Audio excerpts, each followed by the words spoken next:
Hi, and welcome to Reddit Files, where real stories cut deeper than fiction. Let's go into it. This happened 1998, give or take a year. I was about 22 and had been dating this girl for about 1.5 years. She was amazingly gorgeous, smart, and funny, so I was pretty crazy about her. She was only 1 year younger than me, but she still lived with her dad and he was really strict. He has a bunch of rules for her, including curfews, even though she was 21. Amazingly, he thought she was a virgin, but I wasn't even her first. Eventually, he figured out we were having sex and told her she couldn't see me anymore. We continued dating, but it was more difficult because she was always sneaking. She would often use her cousin as an excuse to get to me, but she would frequently go by his place for a while so she could have a cover story. She said they had been really close since they were kids, so this was normal. Eventually, I found out that her cousin wasn't actually her cousin. He was her dad's best friend's son. But her story was that she has always called him cousin and thought of him as a cousin. I started noticing more and more things that seemed unusual, and I got really suspicious. One day she told me she was having lunch at a certain restaurant and would then come over.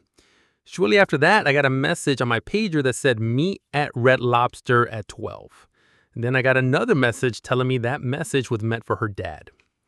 I jetted over to the restaurant and spied her car, and I parked way back. Another car pulls up, her cousin gets out, they hug and kiss and go inside. I went back home to wallow in my misery. I canceled our date for that day, but didn't tell her what I knew. I soon came up with my evil plan. I must tell you about any incident that happened earlier in our relationship. One day she was getting dressed and I snapped a picture of her butt with an old Polaroid. It was just a close-up of her butt and there was no way to ID her from the picture.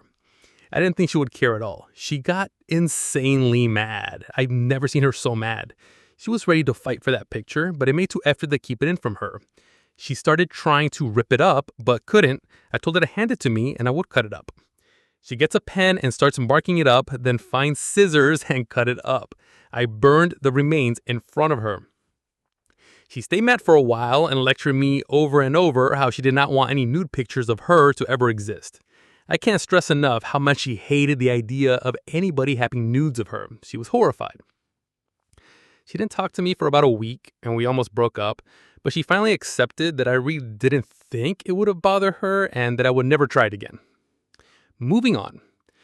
I had my plan together and we made plans for her to come to my place. I was renting a decent house with my best friend, but lived like a bachelor. Very little furniture. In my room, I had a bed, computer table with a chair, dresser, and an alarm clock on the floor by my bed. I went and got an extra chair from the kitchen and placed it at the foot of my bed. I got another alarm clock and put it on the chair. I intended to make it look obviously out of place.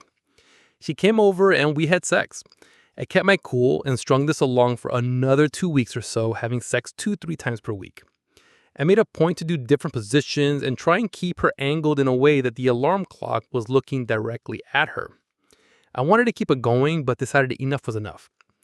Right before we left on the last day, I unplugged the clock, sat it next to my computer, and carried the chair to a different room. I made sure she saw me, but made it look like I was just cleaning up. I started knitting cold feet about my plan because I knew how mean it was. I decided to wait a day, which turned to 2, and finally, after about a week, I decided to call and confront her. I still wasn't sure if I was going to take revenge or not. I made the call and told her I knew she was seeing cousin, can't remember his name. She denied, but I told her that somebody told me they saw them kissing. She finally admitted, but claimed it just started this week. I asked, how can you fuck your cousin? She said, he's really not my cousin. We argue a bit more and I tell her that I'd known for a month. Then she tried to turn it around on me for not saying something when I found out. She made a really smart-ass comment that I can't remember.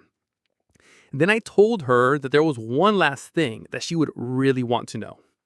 Me, do you remember that alarm clock sitting on the chair by my bed? Her, yeah.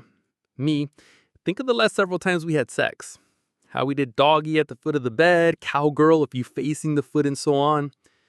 Her, what the fuck are you saying? Me, it was a fucking spy cam, you disgusting cousin fucking cheating bitch. I slammed the phone down. I had called from a payphone for some reason. My pager blew up for the next several hours. I think it's not vibrating for a solid 30 minutes before I turned it back on. My phone home was lit up with VMs. Her messages started with screaming and crying, then threats, then begging, then she offering bribes, and she would go right back to the same cycle.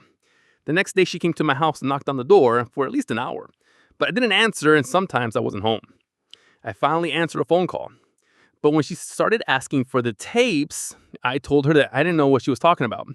I listened to her beg, cry, plead, and I would eventually chime in with I don't know what tape you're talking about. I hung up and never spoke to her again. The calls and messages eventually stopped, and I went on with my life. There never was a hidden camera, but she doesn't know that to this day. It was just an old radio alarm clock that looked just clunky enough to pass a spy cam if you're not paying attention. I grew to regret it because it probably tortured her for a long time, and it only took me about 6 months to get over my broken heart. Thanks for hanging out with us on Reddit Files. If this story hit home for you, drop a comment and let us know. What part got to you the most? Ever had one of those quiet moments in a relationship that changed everything? Your stories matter too, and this community's all ears. Don't forget to like, subscribe, and share this with someone who might need to hear it. Until next time, stay kind and don't let yourself disappear.